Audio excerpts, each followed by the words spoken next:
ডেঙ্গুতে গত ২৪ ঘন্টায় ৭ জনের মৃত্যু হয়েছে। এ সময়ে নতুন করে হাসপাতালে ভর্তি হয়েছে ৫৬৭ জন।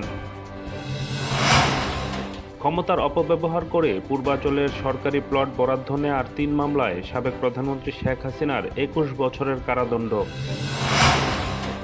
রাজধানী ঢাকায় আবারও ৩.৬ মাত্রার ভূমিকম্প অনুভূত হয়েছে, যার উৎপত্তিস্থল ছিল নরসিংদীর ঘোড়াশাল এলাকায়। নির্বাচনী কার্যক্রমে ঢুকে যাওয়ার আগেই পদত্যাগের প্রস্তুতি নিচ্ছেন বলে জানিয়েছেন যুব ও ক্রীড়া উপদেষ্টা আসিফ মাহমুদ সজীব ভুঁইয়া। বিএনপির চেয়ারপারসন বেগম খালেদা জিয়াকে কেবিন থেকে সিসিইউতে স্থানান্তর করা হয়েছে বলে জানিয়েছে বিএনপির মিডিয়া সেল। বাউলদের উপর হামলাকারীদের গ্রেফতারে পুলিশকে নির্দেশ দেওয়া হয়েছে বলে জানিয়েছে প্রেস সচিব শফিকুল আলম।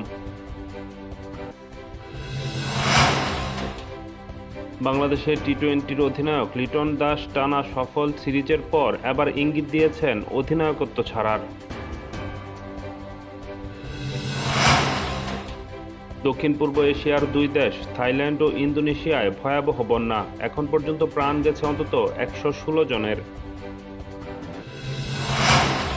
হংকংয়ের একাধিক আবাসিক ভবনে কয়েক দশকের ভয়াবহ অগ্নিকাণ্ডের প্রাণহানির সংখ্যা বেড়েছে ৫৫ জনে, নিখোঁজ রয়েছে ২৫০ জন।